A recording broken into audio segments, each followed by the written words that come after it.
I remember sitting in the back seat, looking out of the window, thinking, where are we going? It just And felt my really and strange your and sister. odd. And she told Carrie, finish dinner. I gotta go. Hey, sugar. The tea is on us, but the sugar is free. Hey, sugar. I'm Anita. And I'm Carrie.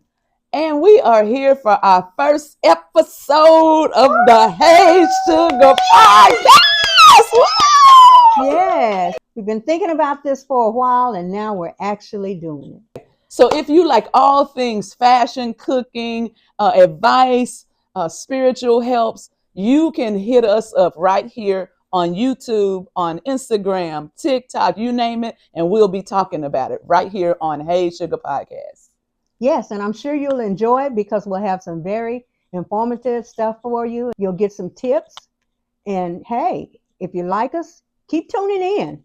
Tips and tricks, and can't tell you all the tricks, but we're going to have some good stuff for you. So we're going to be pouring out the tea. With a little sugar in it. Why? Because everything is better with a little sugar in it. Today's topic will be PKs from the beginning. We're going to talk about our journey growing up preacher kids. And all of the stuff that goes along with it. Y'all, you have to know that it was a whole lot that went along with it. But thank God that we have crossed over a lot of things, and we're still going through a lot of things. But God allowed our parents to really give us a great foundation. It was a hard one, but it was a good foundation. Our dad came from British Honduras, and he met my mother at the military base because he was stationed at Fort Chaffee. And my daddy, he was Catholic, right? Yes, he was. He started out he was Catholic. And so then he got saved, like saved for real, for real, for real. He got saved, and then he joined the Church of God in Christ, where they was over there holy rolling, right? Yes, sis, you was a little baby. But let me tell you what really had happened was that my father was in the military, and he was down on 9th Street at the juke joint. And he had walked by my great aunt's house and saw my mother sitting on the porch looking like a beautiful rose. That's what he told me. And he said he could not go any further. He had to stop and talk to her. And that's how they got together. Okay. Well, I stand corrected, sugar. That's a whole lot of stuff I didn't know, but that's good. She just had it like that. Huh? Yeah, she just had it like that. She was sitting there with her legs crossed, sitting on the swing on the porch, slinging her hair in the wind, because she saw him coming. She had seen him several times before that, but this particular day, she was ready to talk to him. Is that when he got like saved for real, for real? Yeah, that's when he got saved for real. Okay. Now they really say when they get saved for real, for real. Not just saved for real, but saved for real, for real. And so then he went to if I'm not mistaken, by being raised Catholic, there were a lot of things that, of course, my mother didn't believe in, and that when they got together, he got saved. He went to the Church of God in Christ, if I'm not mistaken. And then he was called to Shiloh Baptist Church, which was pretty much a split from another church, right? No. He was at the King Solomon Church. And under Shiloh Reverend was Lewis a split McGill. from King Solomon. Yeah, and then later they split, and they called Daddy to Pastor Shiloh. Ain't that what I said, y'all? Anyway, come on, girl. After they had the red shoe incident over there at King Solomon, then they called my father to pastor the Wait a minute. The red shoe. Tell about the red shoe incident. Girl, you didn't know about the red shoe incident. Pour out the tea, sugar. Yes, the head of the deaconess board did not like the pastor's wife. So every choir rehearsal, when she called the roll, she would not call the pastor's wife's name. And so the pastor's wife stood up in one of the choir rehearsals and said, "You got one more time. One more time not to call my name." And sat down, and that was all she said. Well, the following week, guess what? Was her one more time. That was her one more time. Jesus. And honey, she had took off her shoe. Now, I really don't know what color the shoe was, because we was all upstairs playing like we did a choir rehearsal in them days. But honey, we all said it was a red shoe. And she have took off her shoe and went to town on the head of the deaconess board. After that happened, they had a big old meeting, and they wanted the pastor's wife to apologize. And she said, "No, ma'am, I'm not apologizing, because I had gave her fair warning, and she didn't heed to that fair warning." So, honey, that's when the church split. The ones who thought she should apologize and the ones who thought she shouldn't. So they went their separate ways. And that's how Shiloh was founded. My God, today. Y'all, this is like the real tea for real with just a little pinch of sugar. Honey, we was all upstairs and we heard all the hollering. And all we could come as far as was the door because we couldn't bust up in that choir rehearsal. So we was all gathered around the door in the window watching them down there fighting. Okay, so now Shiloh is on Division Street in Fort Smith. Has it always been there? No, no, it has not. It started out in a little storefront on 14th Street called Georgia Store.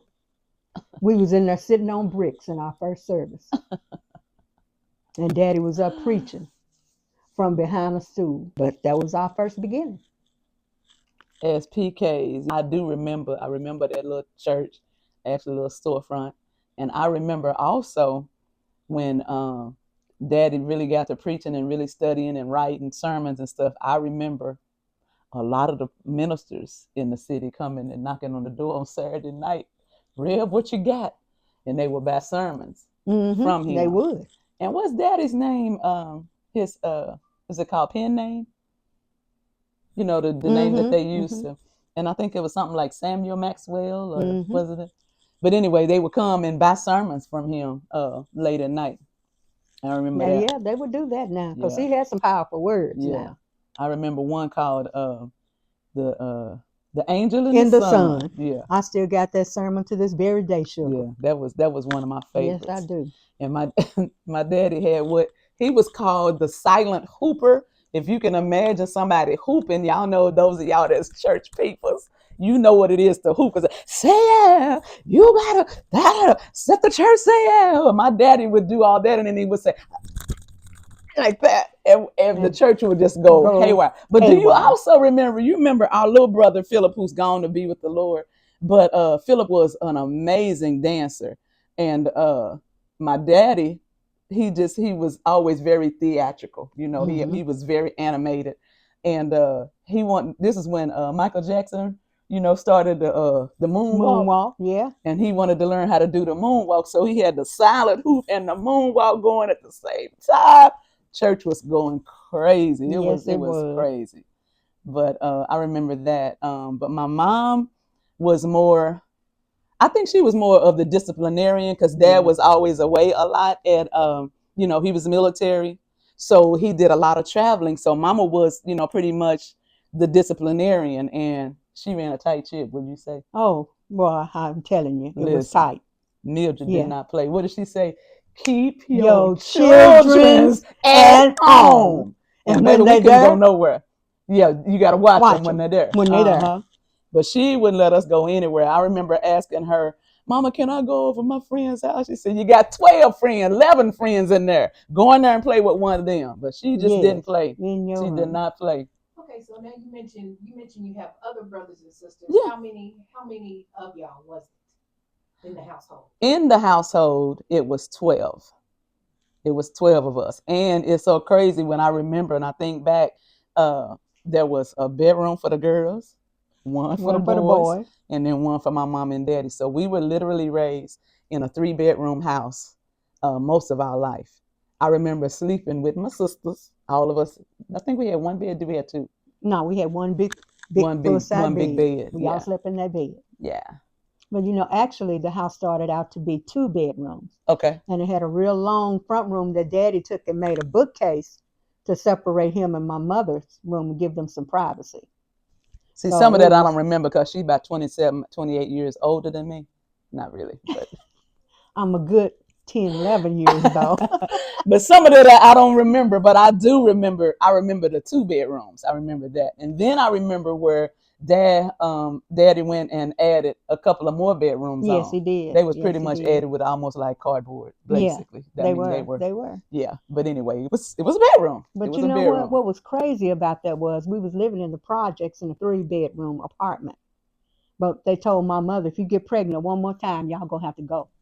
And guess what? She got pregnant. And they put us out the projects and sent us on our way. Yeah. So that's how we ended up getting a little 2-bedroom house over there on K Street. I also remember us being the first ones to arrive, and the last ones to leave at church. And I remember at that same storefront church, we had to go early Mm-hmm. because the church had to be warmed up. So they had to turn all the little space heaters up. It wasn't really properly heated. And so we had to get there early. And of course, because daddy had to get there early, we had to get there early. So we would go in and warm the church up. And then at night, if we had BTU or Sunday night service, we was the last ones to leave. Mm-hmm. Be there So you forever. said it was Yes. 12 of y'all. Mm-hmm. Yes. So how did all 12 of y'all get to? Did y'all have 2 vehicles to get all y'all to the church? No. No. We all got in one little beat up station wagon and drove right over there to the church and picked up whoever else along the way And bunched them in. and bunched them in. And I remember my old friends from the old church used to try to make us embarrassed, right? Y'all over there meeting in that storefront. Y'all ain't got nowhere to go. But honey, let me tell you, we were so proud of our daddy because he had got in there and he had done what he needed to do. Yeah. We were so proud of him. And my mother, when we got enough people going to the church that we had a little choir, little makeshift choir, my mother got on her sewing machine and made us some homemade robes. Yep. And the first singing convention we went to, they called us Shallow Chapel Choir. And baby, Everybody was cracking up. Oh, here they come in that storefront. Here they come. But honey, we had the baddest pianist in town and the baddest choir director. Patsy Jones was our choir director, She and was LaWanna amazing. Watson was our Yeah. pianist. Yeah. And honey, we have stepped up in that church. They were laughing at us, but we was proud. And we had come up with the Shallow Rock. We got up there in front of that church, and LaWanna Watson set herself on that piano. And Patsy got them hands and got directing. And my sister, Najia, God, she gone to glory now. Honey, she has started off with Cinnamon. Honey, Cinnamon, oh, God is calling you. And honey, she Yeah, I sung like that that song song. and Turn It Out. Child, you talking about quiet. Honey, they couldn't say nothing. We have turned that same convention upside down. Honey, and that was the last time we was laughed at. Shallow became a name around everybody's household. Yes, ma'am. Yes, ma'am. I do remember too, Daddy being a self-proclaimed carpenter, Lord Jesus. So both of our parents were really creative. I remember Mother really being amazing in the kitchen. She was a great seamstress. She sang. Several other things. My dad was a self-proclaimed carpenter. Mm-hmm. He added those 2 rooms on to the house, but also even in that building that he was the pastor of, I remember him putting up sheetrock and doing different things in that building. But he was also a realtor. He helped so many people get houses. He did. I think he was a part-time self-proclaimed mechanic. Yes. He worked on cars. What else? He was a good cook also. What else did he do? A yard man and what else? Cut grass. Yeah. He was, I remember later in life, him being the president of the school board. Yes. Man, he did a lot of stuff. But they were both so creative. Mother, knowing all the stuff that she did that really kept us afloat, being a huge disciplinarian as she was, but she was really amazing in the kitchen. She was an amazing cook. Y'all, them rolls she used to make, them rolls was fire. And you know what? We let her get away from here. Do you got the recipe? Yes, I have the recipe. Nobody had none. Well, I'm so sorry, sugar. I got the recipe. But she was a great cook. She's the one, she taught us all how to sew. Y'all don't believe it or not, but we could. All of us can sew. And we saw make all of our, let me just tell this real quick. Speaking of preachers' children, this one right here, the disco queen. She would start out on, I want to say Sunday. And you would sew from Sunday to Tuesday? No, I didn't have to sew from Sunday to Tuesday, honey. It was all made in one night. But didn't you have 2 days off that you didn't go to the club? Yeah, I couldn't go on Sunday. Sunday. That was a no-no. And Monday. So Tuesday through Saturday, she was at the club in a new outfit because she sewed. She made it. Every night. Yeah. Because Mother taught us how to sew, but she was really, really creative. And then Dad, man, he had so many gifts and talents. He was a realtor. He was self-proclaimed carpenter, a mechanic. He was a great cook. He was a medic in the military, and the chaplain. and the chaplain. And then later on, he started teaching geography and history in school. He was the president of the school board. Yes. Yeah. He was a So planning commissioner of Fort Smith. wow. And So then yeah, he a lot remember of they titles. started Greenbrier homes. Yeah, Remember him he. getting so many people in homes. That's right. He was a lot of black people would not have had homes had it not been for Reverend E.M. Smith. And we would have had none had he not helped them get one. But anyway, Right, right. so he did a lot for the community. But in his absence, my mother pretty much was, she was the disciplinarian, and she pretty much held down the fort. Amazing woman, God rest her soul. But she didn't play. I'm telling you, she did not play. I remember her teaching us even how to make up a bed. Yes. And if the coin, quarter, whatever it was, didn't pop up Bounce off on the that bed, you had to take it all apart and do it again. And then she So. would let us have tea parties where she taught us etiquette, Uh-huh. how to hold our cups, our Mhm. forks, which side they went on, Yes. how to drink our tea, how to Yes. sit, how to hold our posture. Yes. Oh, she I'm taught not us a doing lot so of great stuff. right now. But anyway, But go she ahead. said, and she would say, "Y'all not gonna leave out this house embarrassing me. You gonna know how to act like ladies." And we did. Yeah, she was a stickler for, if you left the house, you put yourself together. And I think that's one of the things that really stuck with me even now. You know, people ask both of us. Mother, man, ooh, child, she loved her nails done. I used to feel so sorry for my little niece, Marie. Because she was, Marie, can you polish my nails? But they were never right. Marie just could not, she could get it right. She eventually did, but mother loved to have her stuff together. Yes, ma'am. Yes, and I remember growing up that, you know, we could not leave the house on Saturdays. We got up Saturday morning, the whole house had to be spotless Jesus. before we could go outside and play. Yes. The floors had to be waxed, and when I say waxed, my Yeah, we daddy would talking about get the this old big timey military wax. buffer. Yes.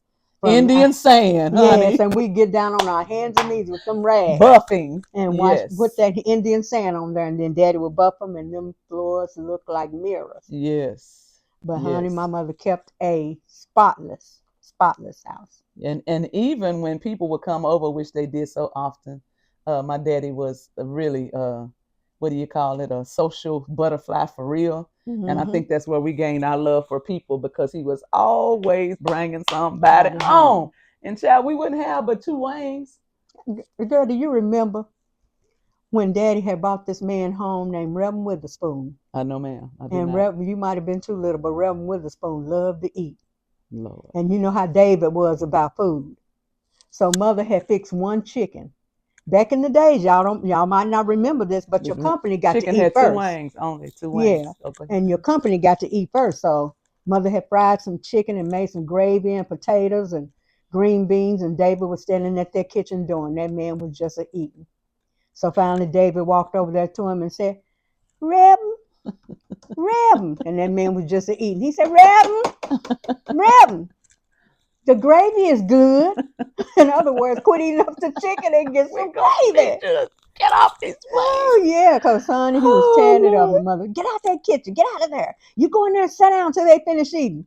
Oh, but I'm telling you, I don't know how they fed so many. But true off of story, one I don't chicken. ever remember us running out of Of food food. We before never always, did. before everybody ate. And we Mhm. wouldn't have much, but dad always brought somebody home. Mother would cook, and whatever we had, it was always enough. It was always It was enough. always So enough for us yeah. to So eat. what is one of the struggles? What is one of the struggles that you remember the most hardest thing y'all ever had to deal with growing up? Having to share our food on Sunday. No, I'm just. What was one that you remember? Well, I remember just not being able to do what a lot of the other kids did. So I had to sneak and do it. You know, Daddy did not let us go to dances. Oh, go ahead. I'm sorry. He did not let us go to dances. And a lot of times we couldn't wear pants. That was a real bummer. And, but mostly everything else we really got to do except those things. So he wouldn't let you go to the dance. But let me tell you. He would let us But let me go. tell you one of the ones that I remember her going to. Back in the day, everybody used to have watch night service, and this particular one, when King Solomon was right across the street from St. John, right? Yes, but And we were at Shiloh on Edward Street, which was about 3 blocks over oh, okay, from because St. John's. I just in my mind I remember King Solomon, but anyway, that was a long time ago. But back then we would people would pray, and if you prayed, everybody would get on their knees, right? And then we stand up and sing, a song, and we worship, and then everybody get on their knees to pray, And then they do testifying and then they service, do right? testifying, Let's right? not leave that And out. so every time this one right here, this sugar right here, she had the dance cost 1 quarter to get in, so she had saved up all the quarters that she could find. And every time the people would kneel and get on their knees to pray, I look up and she's gone, and I'm like, "What is going on?" She has went over across the street going to the dance. But let So me every tell time you, she had to leave with a quarter to pay to get into the dance. And what? I was in senior high school. I had a boyfriend. He lived in Oklahoma, in Roland, Oklahoma. I think she had And he two had a dates for car. that dance. And he had a car. So I talked to him at school that Friday. I said, now when watch night service come, you come and pick me up and be waiting outside for me. And when they start praying, I'm gonna come out and get in the car and run over. And we're gonna run over to the dance and dance a dance or two. And then come back and I'll crawl in when they come in getting up for prayer. So I did that all night long, so finally about 11:30, he said, now Carrie, you can't stay and dance 2 dances. We only have to dance 1 dance because my daddy told me to be home before midnight. And so I was in there just a dancing. He told me, come on, it's time to go. I ain't studying about you. I ain't studying about you.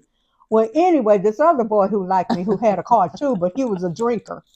He drank all the time. But I didn't care. So I came out to run and get in the car with Urban. Urban was gone. He had gone back to Oklahoma because I guess he said I wasn't going to get him in trouble because he wouldn't get the car next weekend. So this one, he said, come on, I'll take you. I'll take you. I said, no, you're drunk. You've been drinking. But then I thought, I ain't got no choice. I got to get back before they stop praying. It's about to be midnight. So jumped in his car, run over to the church. He got out. I said, you go on. He said, no, I'm walking you in. And I was like, oh, Lord. So anyway, they had just got up from praying the last prayer of the New Year's Eve service. The last prayer. So everybody started. And I kept telling him, go on, you go on and leave. No. So I separated myself from him and left him back there at the door, right? So we back there drinking hot coffee and eating donuts, and he came in there, and there was this one lady that went to our church, had some big old breasts, some bonka loncas, honey. And he came in there, and he seen the time, woo! Look at that woman with them big old titties. The room fell silent. Daddy came, he said, who did this boy come with? Who did he come with? And I wasn't saying nothing. He told me, I came with Carrie. Daddy said, Carrie Marie, we'll address this when we get home. And young man, you get on out of here. Get on out of here and go home. Jesus. Oh, honey, my daddy told me up that night. But child, that was one watch night service I will never forget. So there was so many things that, man, that we went through. I think that was a struggle, just trying to relate to people, knowing that we had certain restrictions in our own home, and we had to try to relate to people and be social and all of that. But at the same time, we knew we had a strict line that we had to, Yes. and so it was. I think that probably was the most difficult thing for us. What would you say is something that from being a PK that you take with you now? Okay. One thing I take with me, and I say this all the time, and sometimes it make people mad because, school, y'all think you just had bullies now, but we had bullies back in high school. We had bullies back, in junior high. But one thing they could never tell me, they could never embarrass me because my dad always said, no matter what you do, you stand up for what you believe. Don't let nobody tell you what you are. Don't let nobody tell you what you're not. And so even in high school, when girls would pick on me, they couldn't break me. Yeah. Even now, as I get older and life has thrown me a lot of curves, I still hold tight to that, Yeah. that I stand for what I believe in, for what I know to be, right, for the things that my parents taught me. And sometimes it's intimidating to people that they can't swing you. My dad said, don't let them sway you with every wind of doctrine. Right. Stand up for what you believe in. And that's one thing that I take with me. What Yeah. about you, Anita? I think for me, it was just an unshakable faith. And, you know, a lot of times we think that as parents that, us making our children go to church and being at Sunday school and, really partaking in all of the learning aspects of the church, that we think that it's really for naught or like it's not doing any good, it's not beneficial. But even though I didn't want to be there a lot of times, I didn't feel it, I didn't, prefer to be there, but being in that atmosphere and in that environment of learning the word of God, even though I wasn't tuned in, the subconscious was picking it up. And so now in my life, I can remember things. I just quoted it this morning at church. My dad said it every Sunday, if I'm not mistaken. Trust in the Lord with all your heart. Lean not into your own understanding. In all your ways, acknowledge him, and he shall direct your path. Never, ever forgot that. I can quote it verbatim because he said it every Sunday. And even though I wasn't really tuned in and didn't want to be there, I got it in my subconscious. So that was one of the things, probably just having an unshakable faith. So no matter what we've gone through, and we've gone through some stuff. That's another episode. But we've gone through a lot of things, a lot of challenges, a lot of things just like anybody else. But having that to hold on, that foundation has really, I feel like, has caused me to have a sure footing and be grounded as an individual in my life. So yeah, just one more thing is that he would always say, in every bad situation, there's something good. Yeah. So in everything that bad happens to you, he said, don't look at the negative. You look at the good in it, and you grow from the good in it. Yes. And so that has taught me, that yes. even though life throws you curveballs, and they say if they throw you lemon, make lemonade, I know how to take the positive out of the negative and use it for my benefit. Hey, that could be a sermon right there. I think one of the other things too, as a PK, especially with my dad, is just loving people. I watched him. He loved people from any walk of life, no matter what drunks, whoever. He just loved people. And I think that's kind of where we get that love for people and just being very social and outgoing. He loved people. He didn't care what kind of person they were. He just loved people. Yes. And so because of that, I feel like that mantle was passed on, that legacy was passed on in my life, and I can truthfully say that I love people. So that was another thing. I don't know if you remember now, but when Dad would come home from the military, a lot of kids in the neighborhood, if their parents or father was not deceased, their fathers may have been, not as hands-on. Yeah. But we would tell them, our dad is coming home Friday, and our They front were yard there. would be covered, with kids. How you doing, baby? And from that, people just swarmed him. Yeah. Because he was so loving and kind to everybody. Yeah. My mother, I think that even though she wasn't as visible with her love, based on some of the things that she had gone through as a child, she was loving in her own way. She was caring in her own way. I think a lot of times she used her cooking to really express, how she felt about people. She loved people as well. She just wasn't as outgoing as my dad, but when she got in the kitchen, you could feel the love because them rolls, that dressing, you could feel it. So I think that's one of the things that I picked up from her as well. So just tell me about one of the times that y'all struggled the most growing up. I can answer that, and it almost makes me want to cry because I remember I was about 11, and speaking of cooking, my mother was in the kitchen cooking, and it was Thanksgiving, and I remember my dad said he needed to go to the store to pick up something, and he left, and my mother got a suitcase, and she said, "Come on, Philip, come on, Anita," and put us in the car. And I remember sitting in the back seat, looking out of the window, thinking, where are we going? It just felt really strange and odd. And she told Carrie, "Finish dinner. I gotta go." And anyway, that was the start of their separating. And it was so hurtful to me because I never even knew that they had issues. Did Right. you? No, I I never knew didn't. that they had problems. And so we left that day, and it was the start of a separation and eventually ended in divorce. But that was probably the biggest struggle for me. What about you? That's probably the worst, because I was the oldest one at home. Uh-huh. I think I Got was some tissues maybe too. 18. I had graduated high school, Yeah. and I had been home a year after graduation. And that particular morning, I thought it strange that we weren't all going to Thanksgiving Day service, because we went to Thanksgiving Day service, and then after the service, we would go with the church to pass out fruit baskets.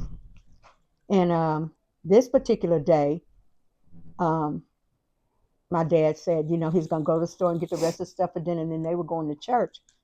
And um, while my dad was gone, my mother just threw the ball in my court and told me what to do. And I'm standing there on the sidewalk watching my little brother and sister drive down the street crying and waving. And then I go in the house, and of course I couldn't finish dinner. I never was a good cook. So I couldn't really finish dinner. So I just kind of sat around and waited for my daddy and them to come back, and I didn't know what to do. So in my mind, I'm thinking, how do I explain this to my father? So he walked in, and as he always does, after he come from, doing anything, he's singing and whistling, and got the boys with him, and he came in, and I'm sitting there in the kitchen table, dinner's not done, and he's going, Terry, what's going on? And I said, I don't know. And he said, where's your mom? I said, she's gone. He said, well, where the babies at? I said, she took them with her. And that is the first time that I ever really saw my father break down and cry. He stood there in the door of his bedroom and cried. And I didn't know what to say, because to me, I'm still a child, and that's a grown man. So I didn't know what to do. I didn't know what to say.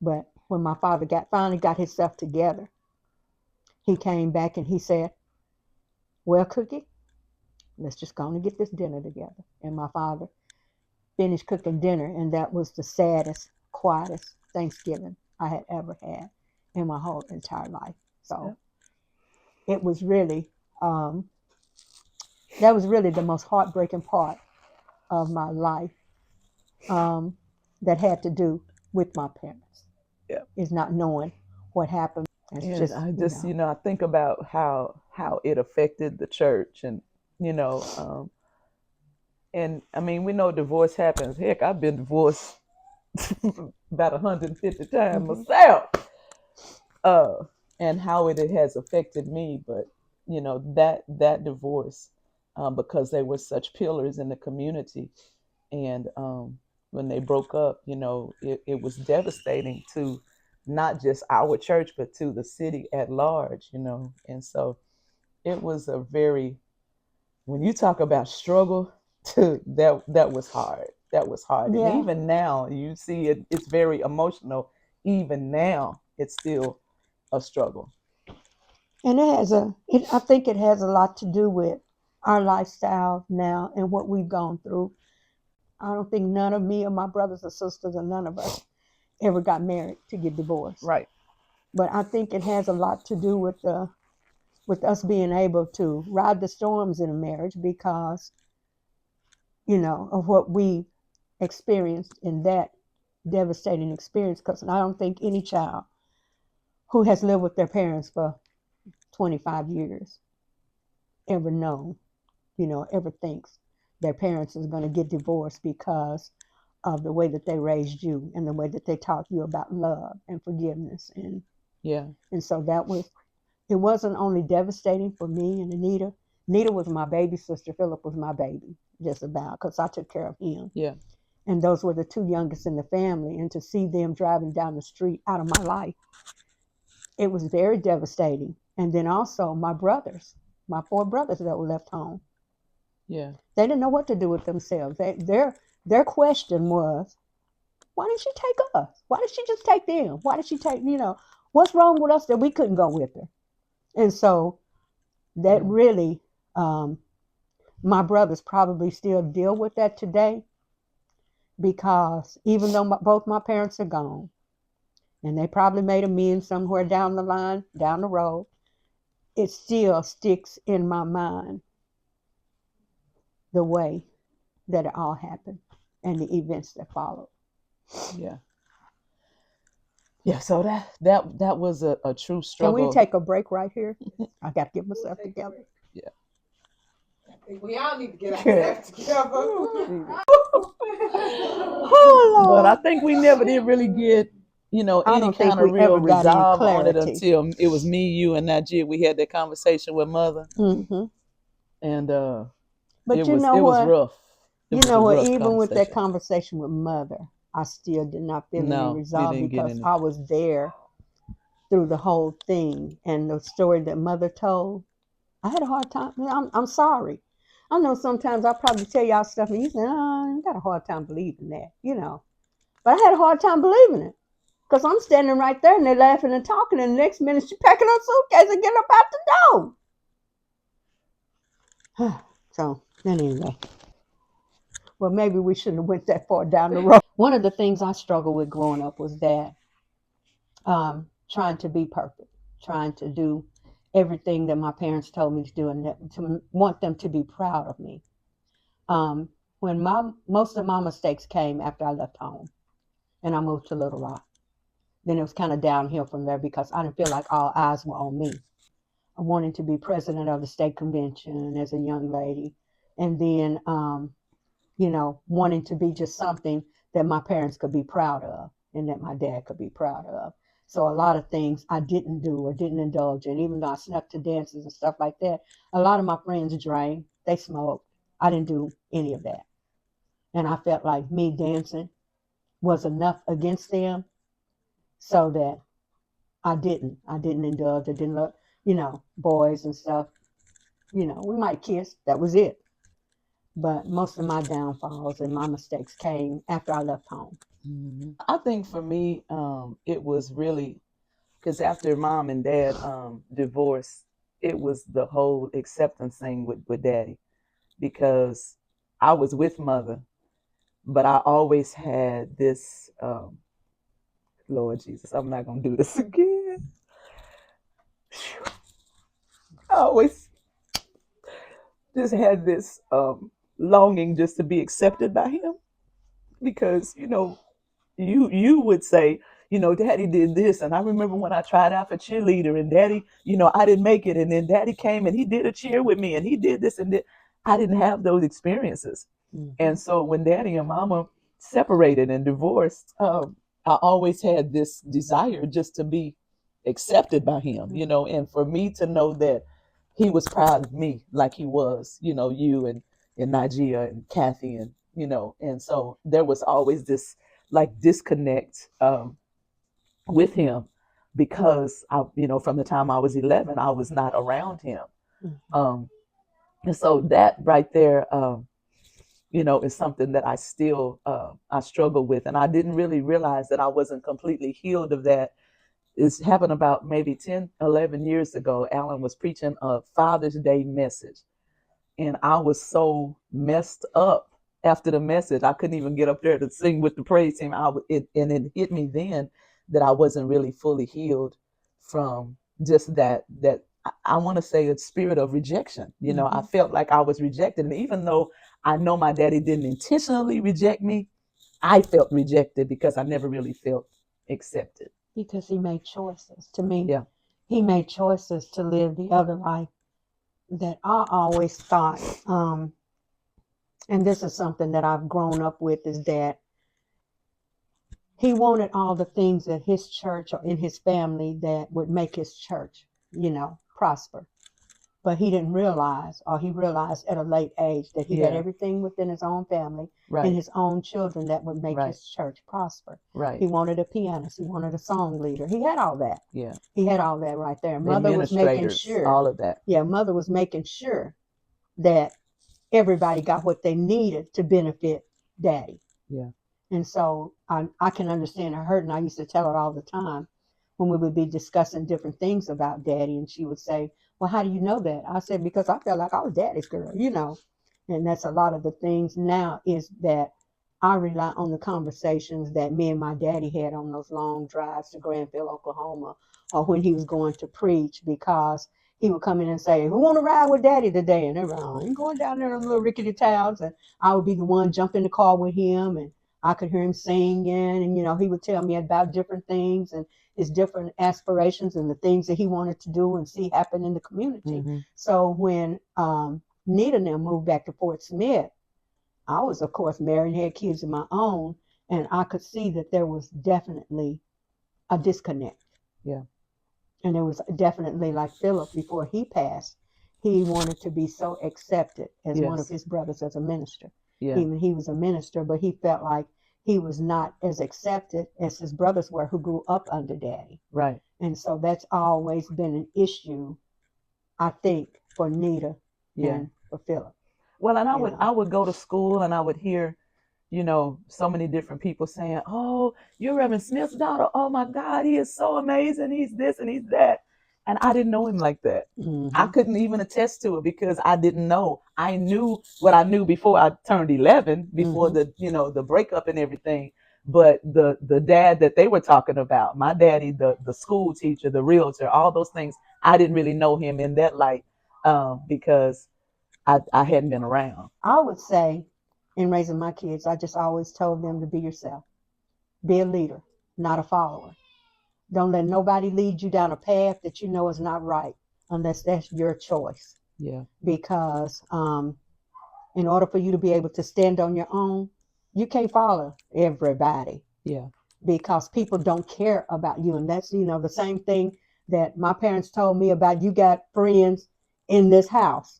You don't have to go to nobody else's house. You have friends in this house. That's the way I raise my kids, and to tell them to be able to be yourself. Be yourself. Yeah. You know God. You know who God is. Be yourself. Yeah. But the other thing that I remember is mother and daddy telling us to don't be afraid to set trends yourself. You know what I'm saying? You don't have to, like you were saying, I don't have to be a follower. I can be the leader and I can start the trend. Mhm. And I'm even wrote a song about it. I'm gonna let y'all hear it one day. It's called Trendsetter. Is we don't have to follow the norm. And I think because of that, we all kind of have our own style, our Mhm. own way of doing things. And so, and I'm pretty comfortable in that now. I used to kind of struggle with it years ago, but I'm pretty comfortable in that now because I understand that even the legacy that they left for us was that of a trendsetter. Mhm. That you set the tone of how things need to flow.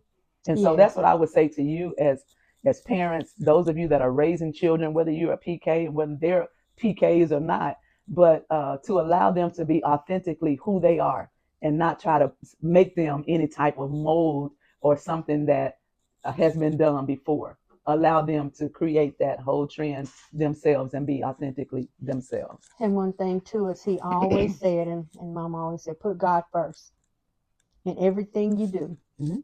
Put God first, and He'll direct your path. Mhm. And then Daddy was a big,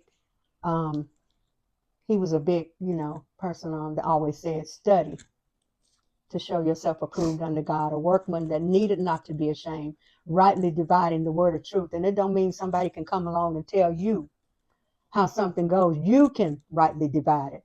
Right. You can study it for yourself. If Right. they tell you that Jesus went down to the main line, that ought to be found somewhere in the Bible. Right. So always put God first and study to show yourself approved unto God, a workman that needed not to be ashamed. And I'm sure if you follow those things, you can accomplish whatever you want to accomplish. Which really brings us to the end of this episode. And I want to say that one of the things that we really want to put out there is that we're going to walk in our truth. It has not been easy, even though we are PKs. And people sometimes look at you and think, "Oh, that's a Smith. Well, they got it this way or they got it that way." People have no idea. But that's why we wanted to do this podcast, because we want to be able to share with you our journey and our heart, to know that it's okay when you go through a struggle. Just don't stay there. If you go through hell, just don't hold it. If you're going through it, because you can get to the other side of it. Jeremiah 29:11 says that I know the plan that I have for you. It is a plan to prosper you and not harm you, to give you a hope and a future, and to bring you to an expected end. Make sure you like, subscribe, and follow us. Share us with your friends, your family, cousins, aunts, uncles, Loving bubbles, them. and all All of of them. them. Tell them there will be something for them and they will enjoy it All right. So that's the tea for today. with a little sugar in it. Why?